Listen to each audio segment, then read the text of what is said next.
आप सभी को नमस्ते। मेरा नाम निकिता है। मैं साहित्य विभाग की शोध छात्रा हूँ। मेरा जो आज का विषय है वो पांडुलिपि ग्रंथों के संरक्षण के उपाय और सुस्थिरीकरण है। सबसे पहले हम जो है पांडुलिपि के बारे में जानते हैं कि पांडुलिपि की उत्पत्ति कहाँ से हुई और पांडुलिपि क्या है। पांडुलिपि शब्द लैटिन भाषा के मैन्युस्क्रिप्ट से आया है जिसका अर्थ है हाथ से लिखा हुआ लेख। सरल शब्दों में पांडुलिपि उसे कहते हैं जिस ग्रंथ या लेख की छपाई से पहले जो आविष्कार अगर नहीं हुआ था तो उस लेख की पद्धति को जो है हम पांडुलिपि कहते हैं। ऐसे ये जो है पांडुलिपि पद्धति हुआ करती थी। बहुत से पांडुलिपि जो है अब नष्ट भी हो चुके हैं। तो मैं सीधा अपने विषय पर आती हूँ। पांडुलिपि की आवश्यकता क्यों है? पांडुलिपि संरक्षण की आवश्यकता जो है इसके कई कारण है। पांडुलिपि क्यों महत्वपूर्ण है, इसके कई कारण है। वे इतिहासकारों और शोधकर्ताओं के लिए एक जानकारी का विषय है कि पांडुलिपि आवश्यकता क्यों है। हमारे जो पूर्वज है उनकी ये जो सांस्कृतिक धरोहर है ये पांडुलिपि, अगर हम इनको संरक्षित नहीं रखेंगे तो भविष्य में आने वाली पीढ़ियां जो है हमें कभी क्षमा नहीं करेगी। पांडुलिपि की अन्य समस्याओं की तरह आज उनकी सुरक्षा या रखरखाव की समस्या भी कम चिंतनीय नहीं है। पांडुलिपि के प्रकारों को ध्यान में रखते हुए ताड़पत्र, भोजपत्र, चमड़ा, कपड़ा, कागज, लकड़ी, रेशम, पस्तर। यहाँ पे पस्तर का अर्थ है शिलालेख या पत्थर।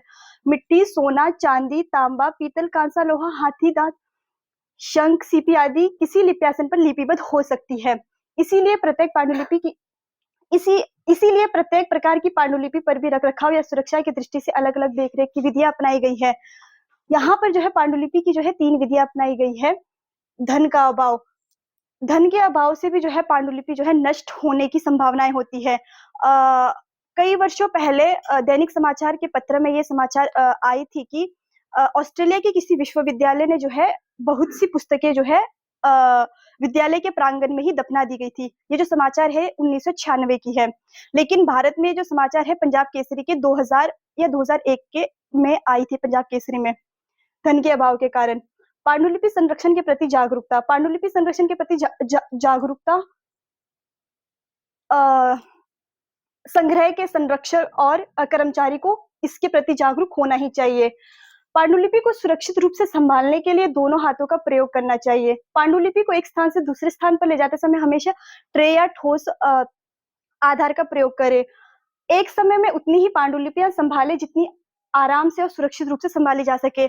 हम अधिकतर देखते हैं कि हम शॉर्टकट मेथड में हम जो है हर कहीं से पांडुलिपि उठा लेते हैं जिससे नष्ट होने की संभावनाएं बनी रहती है। पांडुलिपि को संभालते समय हाथ स्वच्छ होने चाहिए। अगर अस्वच्छ हाथों से अगर हम पांडुलिपि को छुएंगे तो उस स्थान पर जो है फुफुंद, जिसको हम फंगस कहते हैं, इत्यादि लगने के चांसेस होते हैं। पांडुलिपि संरक्षण के लिए भंडारण कक्ष की आवश्यकता, कक्षा का जो वातावरण है वो स्वच्छ और सुव्यवस्थित होना चाहिए। आग या जल आपदा का कोई खतरा नहीं होना चाहिए। विद्युत स्विच बोर्ड संभवतः हो तो कक्ष के बाहर होना चाहिए। अगर अंदर हो तो आग लगने की खतरा बना रहता है जिससे पांडुलिपि नष्ट हो सकती है। उचित प्रकाश की व्यवस्था होनी चाहिए। अच्छा वायु संचार होना चाहिए। पांडुलिपि स्वच्छ डिब्बों या अलमारियों में क्रमबद्ध रूप से होनी चाहिए। शेल्फ रैंक पांडुलिपियों का भार वहन करने में सक्षम होने चाहिए। हमें एक ही उसमें इतना अत्यधिक भार नहीं देना चाहिए कि वो शेल्फ टूट कर नीचे आ जाए और पांडुलिपि नष्ट हो जाए। कम से कम एक व्यक्ति के आवागमन के लिए पर्याप्त स्थान होना चाहिए। पांडुलिपि फर्श पर नहीं रखनी चाहिए।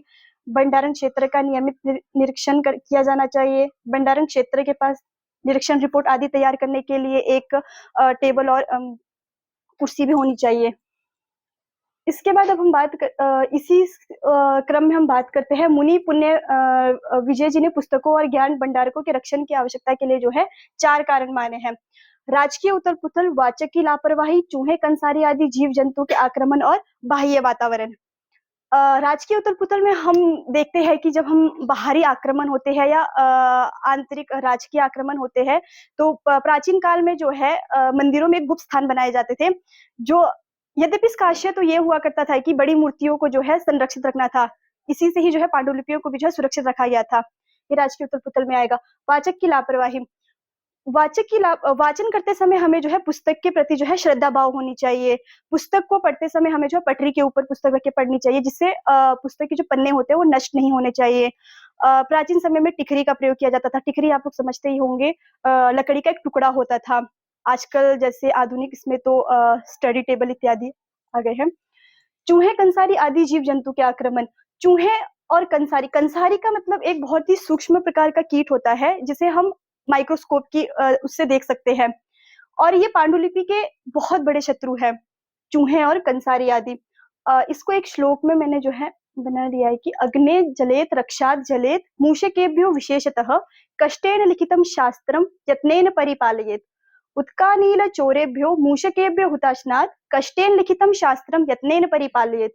तैलात रक्षेत जलात रक्षेत रक्षे शिथिल बंधनात् मूर्ख हस्ते ना दातव्यम युवती बच्चे पुस्तकम। इसका अर्थ ये है कि पांडुलिपि को जो है हमें अग्नि से बचाना है, जल से बचाना चाहिए, और मूषक से तो विशेष प्रकार से बचाना चाहिए।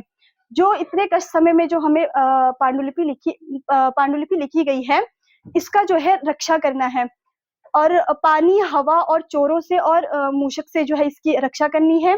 तेल से रक्षा करनी है, जल से रक्षा करनी है, और जो शिथिल यानी कि जो ढीली हुई होती है उससे भी हमें जो है पांडुलिपि की रक्षा करनी चाहिए। और युवती की तरह ही मूर्खों के हाथों में भी जो है पांडुलिपि नहीं देना है। उसके बाद हमारा जो चौथा पॉइंट है बाह्य प्राकृतिक वातावरण। हम देखते हैं कि बाहरी वातावरण के कारण भी पांडुलिपि जो है बहुत नष्ट होती है। इसमें जो है 25 डिग्री से 22 से 25 डिग्री के बीच में जो है इसकी नमी रहनी चाहिए, और इसकी आर्द्रता जो है 45 से 55 डिग्री के बीच में रहनी चाहिए। अगर इतने में ही अगर ये जलवायु ठीक रहा तो हम जो है पांडुलिपि को संरक्षित रख सकते हैं। मैंने एक तालिका प्रस्तुत की है कि जलवायु और बाहरी जलवायु के कारण जो है वस्तु किस तरीके से प्रभावित हो सकती है। अगर अधिक गर्म और शुष्क होगा तो कागज या चमड़ा, पुट्ठा तड़कने या सूखने लगता है। पुट्ठा का मतलब एक प्रकार का एक गत्ता, पुट्ठा वो उसे कहा गया है। अधिक नमी के कारण भी कागज जो है सीलन से सिकुड़ जाता है। तापमान में अत्यधिक विविधता के कारण भी जो है लोच पर प्रभाव, लोच मतलब इसकी लचीलता पर, फ्लेक्सिबिलिटी पर प्रभाव पड़ता है। तापमान अगर 32 डिग्री से एवं नमी 70 डिग्री से ऊपर हो तो कीड़े मकोड़े, कंसारी, कॉकरोच, दीमक, फफूंद पैदा होती है। जैसे कि मैंने बताया कि तापमान जो है 22 से 25 होनी चाहिए, और आर्द्रता जो है उसकी 45 से 55 होनी चाहिए। वातावरण में अम्ल गैसों की उपस्थिति, इससे भी बुरा प्रभाव पड़ सकता है। धूल कण, कागज, चमड़ा, पुट्ठा आदि पर इससे अम्ल गैसों की घनता में सीधी धूप भी नहीं पड़नी चाहिए। आप लोगों ने देखा होगा कि अगर सूर्य की सीधी किरणें पड़ती है तो स्याही जो है सूखती है और हमें नहीं दिखाई देते। इसके बाद हम आधुनिक युग में पांडुलिपि का संरक्षण हम किस तरीके से कर सकते हैं, इसके बारे में जानते हैं। आज का जो युग है वो वैज्ञानिक युग है। पांडुलिपि की सुरक्षा के लिए कई उपाय खोजे गए हैं। आज तो प्रत्येक अभिलेखागार या ग्रंथकारों में रख रखाव पर विशेष ध्यान दिए जाने पर बल दिया गया है। अनेक ऐसी संस्थाएं भी कार्यक्षेत्र में है जो नष्ट प्राय इस विरासत को बचाने के लिए प्रयत्नशील है। Indian council of conservation institute UK की एक ऐसी संस्था है जो सामान्यतः ग्रंथागार के भवन में तापमान 22 और 25 डिग्री के बीच रहना चाहिए, और नमी बीच में रखिए। आजकल का वातानुकूलित विधि से भी कुछ सब कुछ संभव है, और कहीं मतलब ऐसे भारत में भी इंस्टीट्यूट बन गए हैं, जिसको मैं बताती हूँ। डिजिटलीकरण संबंधित गतिविधियां। हम डिजिटल के माध्यम से भी जो है हम पांडुलिपि को जो हम संरक्षित रख सकते हैं।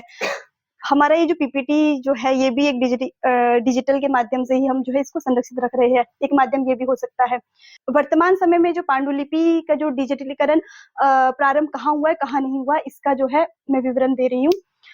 ORI का मतलब है ओरिएंटेशन रिसर्च इंस्टीट्यूट, और मैन्युस्क्रिप्ट लाइब्रेरी, RCH का archive, Asiatic society Tamil Nadu, SMTG होना था वहाँ पे, सी गलती से हो गया। सरस्वती महल, तंजावर गवर्नमेंट ऑफ तमिलनाडु, ये है। यहाँ पे जो है इसका डिजिटीकरण प्रारंभ यहाँ पे काम होना शुरू हो गया है। वर्तमान की स्थिति में प्रारंभ हो गया, लेकिन अभी पूर्ण नहीं हुआ है। प्रारंभ जो है यहाँ पे 2003 में हुआ है, यहाँ 2000 में हुआ है, वहाँ 2009 में हुआ है। इस प्रकार से है। उसके बाद पांडुलिपि की उचित देखभाल, हम किस किस साधन का उपयोग करके हम पांडुलिपि की जो है उचित देखभाल कर सकते हैं। साधन सामग्री ये है, शीशे युक्त एक मेज होना चाहिए, दाब देने के लिए एक छोटा सा प्रेस होना चाहिए, कैंची, चाकू, प्याले, ब्रश, मापिका, छोटी बड़ी दो सुइयां भी होनी चाहिए, क्योंकि जो मलमल का कपड़ा या रेशम के कपड़े को छेदन के लिए इजी रहता है, छोटी सुइयां और बड़ी सुइयां जिसको बाइंडिंग के लिए इसका प्रयोग किया जाता है। शीशे की प्लेटें, स्याही बनाने के लिए पतीली, पतीला जो भी कह सकते हैं, बिजली की प्रेस और मरम्मत या चिकित्सा सामग्री में जो है हाथ का बना कागज, उली टिश्यू, जैसे पिछली कक्षा में हमने पढ़ाई था कि जापानी टिश्यू जो है ये नष्ट हुई हुई पांडुलिपियों को जो है मरम्मत करने में सहायक होती है। उसके बाद रासायनिक सामग्री थाइमोल, मिथेनॉल, इथेनॉल, बोरेक्स। ये जो थाइमोल है ये एक प्रकार का रासायनिक पदार्थ है। इसे जो है पांडुलिपि दीर्घकाल तक सुरक्षित रहने के लिए प्रयोग किया जाता है। मेथेनॉल और इथेनॉल ये एक विषैला पदार्थ है, इसे जो है सावधानी से प्रयोग किया जाना चाहिए। इसे भी जो है दीर्घकाल तक संरक्षित पांडुलिपि को संरक्षित करने के लिए किया जाता है और कीट आदि इस पे ना लगे इसलिए इसका प्रयोग किया जाता है। बोरेक्स, बोरेक्स का इस्तेमाल जो है यूजुअली पाउडर के रूप में किया जाता है। ये पांडुलिपि के जो बाइंडिंग, जो बाहर का जो कवर होता है उसको सेफ रखने के लिए किया जाता है। तो इतने ही है, इन विभिन्न प्रकारों से जो है हम पांडुलिपि को जो है संरक्षित रख सकते हैं। धन्यवाद।